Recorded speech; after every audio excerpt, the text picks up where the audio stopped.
ಪ್ರತಿ ವೀಕ್ಷಕರೇ, ಕರ್ನಾಟಕ ರಾಜ್ಯಾದ್ಯಂತ ಯಾರೆಲ್ಲ ಗೆಸ್ಟ್ ಫ್ಯಾಕಲ್ಟಿಗೆ ಅಪ್ಲೈ ಮಾಡಿದ್ರೋ ಅವರಿಗೆ ಕೌನ್ಸಿಲಿಂಗ್ ನಡೀತಾ ಇದೆ. ಜೊತೆಗೆ ಹೊಸದಾಗಿ ಒಂದು ವೇಕೆನ್ಸಿ ಲಿಸ್ಟ್ ಬಿಡುಗಡೆ ಆಗಿದೆ. ಈ ವೇಕೆನ್ಸಿ ಲಿಸ್ಟ್ ನ ಯಾರಿಗಾಗಿ ಬಿಡುಗಡೆ ಮಾಡಿದ್ದಾರೆ, ಜೊತೆಗೆ ಕೌನ್ಸಿಲಿಂಗ್ ಯಾವಾಗ ನಡೀಬಹುದು, ಈ ಎಲ್ಲ ವಿಚಾರಗಳನ್ನ ಈ ವಿಡಿಯೋದಲ್ಲಿ ಮಾತನಾಡಕ್ ಹೋಗ್ತಾ ಇದ್ದೀನಿ. ಜೊತೆಗೆ ಲಾಸ್ಟ್ ವಿಡಿಯೋಗಳನ್ನ ನೋಡಿದಂತ ವೀಕ್ಷಕರು ಕೆಲವು ಕಾಮೆಂಟ್ ಗಳನ್ನ ಮಾಡಿದ್ದಾರೆ. ಆ ವಿಚಾರ ನಿಮ್ಗೂ ಅನ್ವಯಿಸಬಹುದು. ಅದಕ್ಕೆ ಉತ್ತರವಾಗಿ ಕೆಲವು ಮಾಹಿತಿಯನ್ನ ಕೊಡ್ಲಿಕ್ಕೆ ಈ ವಿಡಿಯೋದಲ್ಲಿ ನಾನು ಸಿದ್ಧ ಇದ್ದೀನಿ. ಈ ಎರಡು ವಿಚಾರಗಳನ್ನ ನಾನು ಕಂಪ್ಲೀಟ್ ನಿಮ್ಗೆ ಹೇಳ್ಕೊಡಕ್ ಹೋಗ್ತಾ ಇದ್ದೀನಿ. ವಿಡಿಯೋನ ಸ್ಕಿಪ್ ಮಾಡ್ದೇನೆ ಕೊನೆವರೆಗೆ ನೋಡಿ. ಹಾಗೂ ನೀವನ್ನ ಫಸ್ಟ್ ಟೈಮ್ ನನ್ನ ಚಾನಲ್ ಬಂದು ಸಬ್ಸ್ಕ್ರೈಬ್ ಆಗದೆ ವಿಡಿಯೋ ನೋಡ್ತಾ ಇದ್ರೆ ದಯವಿಟ್ಟು ಸಬ್ಸ್ಕ್ರೈಬ್ ಮಾಡ್ಕೊಳ್ಳಿ. ನಾನ್ ಮಾಡ್ತಕ್ಕಂತ ಎಲ್ಲಾ ಈ ರೀತಿಯ ಇನ್ಫಾರ್ಮೇಟಿವ್ ವಿಡಿಯೋಗಳು ನಿಮಗ್ ಬಂದು ತಕ್ಷಣ ತಲುಪಬೇಕು ಅಂತ ಹೇಳಿದ್ರೆ ಪಕ್ಕದಲ್ಲೇ ಇರೋ ಬೆಲ್ ಬಟನ್ ನ ಕ್ಲಿಕ್ ಮಾಡಿ ಆಲ್ ಅಂತ ಸೆಲೆಕ್ಟ್ ಮಾಡ್ಕೊಳ್ಳಿ. ಬನ್ನಿ ವಿಚಾರದಲ್ಲಿ ಮುಂದುವರಿಯೋಣ. ಪ್ರತಿವೀಕ್ಷಕರೇ, ಏನು ಪ್ರಾವಿಜನಲ್ vacancy for guest librarian and physical education director ಗೆ ವೇಕೆನ್ಸಿ ಲಿಸ್ಟ್ ಬಿಡುಗಡೆ ಆಗಿದೆಯೋ, ಹಿಂದೆ ಕೌನ್ಸಿಲಿಂಗ್ ನಡೆದಿರ್ತಕ್ಕಂತಹ ಸಬ್ಜೆಕ್ಟ್ ಗಳಿಗೆ ಆಲ್ರೆಡಿ ಬಿಡುಗಡೆ ಆಗಿತ್ತು ಈ ವೇಕೆನ್ಸಿ ಲಿಸ್ಟ್. ಅದನ್ನ ನೋಡಿಕೊಂಡು ಎಲ್ಲರೂ ಕೂಡ ಕೌನ್ಸಿಲಿಂಗ್ ಅಟೆಂಡ್ ಆಗ್ತಾ ಇದ್ದಾರೆ. ಆದ್ರೆ ಲೈಬ್ರರಿಯನ್ ಮತ್ತು ಫಿಸಿಕಲ್ ಎಜುಕೇಶನ್ ಡೈರೆಕ್ಟರ್ ಗೆ ಈ ಒಂದು ವೇಕೆನ್ಸಿ ಲಿಸ್ಟ್ ಬಿಡುಗಡೆ ಆಗಿರ್ಲಿಲ್ಲ. ಈಗ ಯಾರು ಲೈಬ್ರರಿಯನ್ ಗೆ ಅಪ್ಲೈ ಮಾಡಿದಿರೋ, ಫಿಸಿಕಲ್ ಎಜುಕೇಶನ್ ಡೈರೆಕ್ಟರ್ ಗೆ ಅಪ್ಲೈ ಮಾಡಿದಿರೋ ಅವರು ಈ ಒಂದು ಡೀಟೇಲ್ಸ್ ನೋಡ್ಕೋಬೇಕಾಗುತ್ತೆ. ಮೆರಿಟ್ ಲಿಸ್ಟ್ ಅಲ್ಲಿ ಬಂದಿರ್ತೀರಾ, ಆದ್ರೆ ಇಲ್ಲಿ ವೇಕೆನ್ಸಿ ಎಷ್ಟಿದೆ ಅಂತಕ್ಕಂಥದ್ದು ಗೊತ್ತಿರಲ್ಲ. ಈಗ ವೇಕೆನ್ಸಿ ಲಿಸ್ಟ್ ಬಿಡುಗಡೆ ಮಾಡಿದ್ದಾರೆ ಕರ್ನಾಟಕದಾದ್ಯಂತ.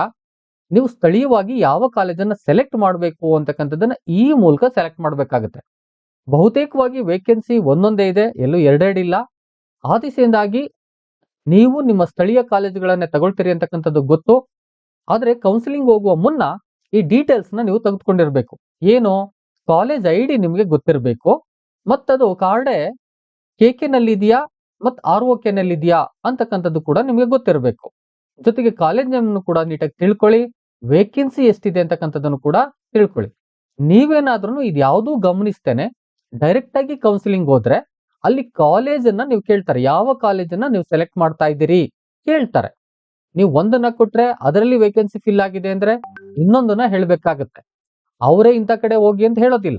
ನೀವು ಸೆಲೆಕ್ಟ್ ಮಾಡಿದ್ರೆ ಈ ಕಡೆ ಇದೆಯಾ ಇಲ್ವಾ, ಫಿಲ್ ಆಗಿದೆಯಾ ಇಲ್ವಾ ಅಂತಕ್ಕಂಥ ಮಾಹಿತಿಯನ್ನ ನಿಮಗೆ ಕೊಡ್ತಾರೆ. ಆ ನಂತರದಲ್ಲಿ ನೀವು ಕಾಲೇಜ್ಗಳನ್ನ ನೀಟಾಗಿ ಸೆಲೆಕ್ಟ್ ಮಾಡ್ಕೊಳಕ್ಕಾಗತ್ತೆ. ನನ್ನ ಪ್ರಕಾರ ಬಹುತೇಕವಾಗಿ ಒಂದು 5 ಕಾಲೇಜ್ ಆದ್ರೂ ನೀವು ಸೆಲೆಕ್ಟ್ ಮಾಡ್ಕೊಂಡು ಇಟ್ಕೊಳ್ಳೋದು ಒಳ್ಳೇದು. ಸ್ಥಳೀಯ ಕಾಲೇಜುಗಳನ್ನ ಅಥವಾ ಬೇರೆ ಕಡೆ ತೆಗೆದುಕೊಳ್ಳೋಕೆ ನಿಮ್ಗೆ ಇಷ್ಟ ಇದೆ ಅಂದ್ರೆ ಅಲ್ಲೂ ಕೂಡ ನೀವು ತೆಗೆದುಕೊಳ್ಬಹುದು. ಆದ್ರೆ ಒಂದು ಯಾರಾದ್ರೂ KK ಅಂದ್ರೆ ಕಲ್ಯಾಣ ಕರ್ನಾಟಕ ರಿಸರ್ವೇಶನ್ಸ್ ಇದ್ರೆ ನೀವು ಅಲ್ಲೇ ತೆಗೆದುಕೊಳ್ಬೇಕು. ಅದನ್ನ ಹೊರತುಪಡಿಸಿದಂತೆ ಬೆಂಗಳೂರಿನಲ್ಲಿ ನಿಮ್ಗೆ 8% ಕೊಡ್ಲಿಕ್ಕೆ ಸಾಧ್ಯ ಇದೆ, ಅದಕ್ಕಿಂತ ಜಾಸ್ತಿ ಕೊಡ್ಲಿಕ್ಕೆ ಸಾಧ್ಯವಿಲ್ಲ. ಅಂದ್ರೆ ನಿಮ್ಮ ಪೋಸ್ಟಿಂಗ್ಸ್ ಎಷ್ಟಿದಾವೋ ಅದರಲ್ಲಿ 8% ಅನ್ನ ಬೆಂಗಳೂರು ಭಾಗದಲ್ಲಿ ಮಾತ್ರ ಕೊಡ್ತಾರೆ, ಬೆಂಗಳೂರು ಹೊರ ಭಾಗದಲ್ಲೂ ಕೂಡ ಕೊಡೋದಿಲ್ಲ. ಲಾಸ್ಟ್ ಕೌನ್ಸಿಲಿಂಗ್ ನಲ್ಲಿ ಇದೆಲ್ಲ ಡೀಟೇಲ್ಸ್ ಆಗಿದೆ ಅಂತಕ್ಕಂಥದ್ದು.